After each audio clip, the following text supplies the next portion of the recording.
Hello बच्चों, let's see the question. The question is a liquid is found to be scatter a beam of light but leaves no residue when passed through the filter paper.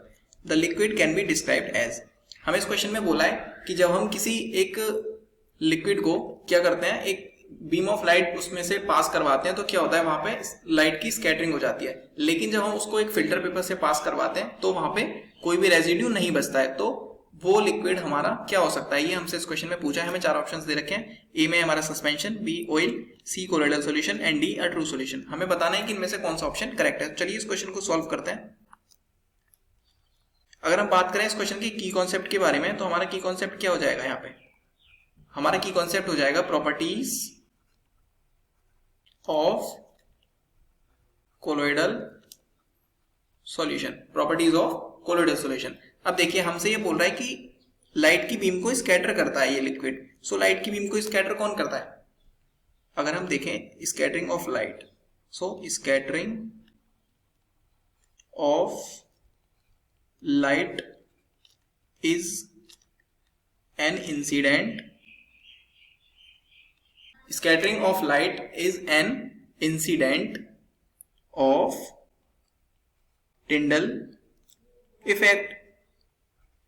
ये जो light की scattering होती है ये Tyndall effect का एक incident होता है। अब टिंडल इफेक्ट कौन शो करता है? सो देखिए टिंडल इफेक्ट में बेसिकली होता क्या है, टिंडल इफेक्ट में हमारा एक कंटेनर लेट कर लेते हैं जिसमें कि कोई सॉल्यूशन फिल होता है। इस सॉल्यूशन से अगर हम हाई बीम की लाइट पास करवाते हैं, किसी लाइट की स्ट्रॉन्ग बीम से इसमें से पास करवाते हैं, तो क्या होता है, यहाँ ये जो लाइट होती है ये जो सॉल्यूशन है, इस सॉल्यूशन के पार्टिकल्स से क्या हो जाती है, स्कैटर हो जाती है, स्कैटरिंग हो जाती है इस लाइट की, स्कैटरिंग ऑफ लाइट।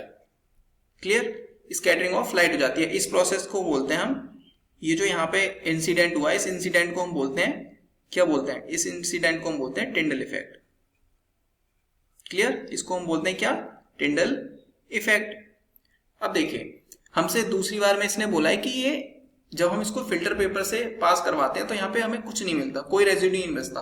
लेट अगर यहाँ पे कोई फिल्टर पेपर है, अगर हम इस सॉल्यूशन को इससे पास करवा रहे हैं तो ये इस साइड में पास हो जाता है और यहाँ हमारे फिल्टर पेपर पर कुछ भी दिखाई नहीं देता है। सो ये कब होगा, ये तब होगा जब जो हमारा इस सॉल्यूशन के पार्टिकल्स का साइज होगा, पार्टिकल्स का क्या होगा, इस पार्टिकल्स का जो साइज होगा वो लेस देन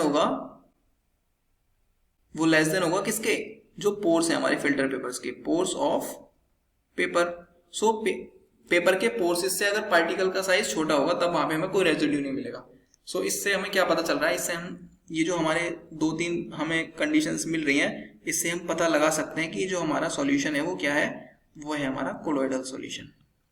कोलोइडल सॉल्यूशन क्यों है कोलोइडल सॉल्यूशन? क्योंकि देखिए कोलोइडल सॉल्यूशन के पार्टिकल्स ही क्या करते हैं, ये जो हमारी बीम आ रही थी इसको स्कैटर करते हैं एंड हमें टिंडल इफेक्ट शो करता है। और जो पार्टिकल्स का साइज होता है इनका, पार्टिकल्स का साइज होता है इनका 1 nm टू 1000 nm, जो कि क्या हो गया, ये हो गया हमारा फिल्टर पेपर के पोर्स से छोटा। इसकी वजह से क्या होता है, यहाँ पे कोई हमें रेजिड्यू नहीं मिलता है। सो हमारा ऑप्शन नंबर कौन सा करेक्ट हो जाएगा, कोलोइडल सॉल्यूशन वाला करेक्ट हो जाएगा। चलिए आंसर लगा लेते हैं इसका। सो इसका आंसर हो जाएगा A, colloidal solution. So option number C is the correct answer. I hope you understood it well. Best of luck.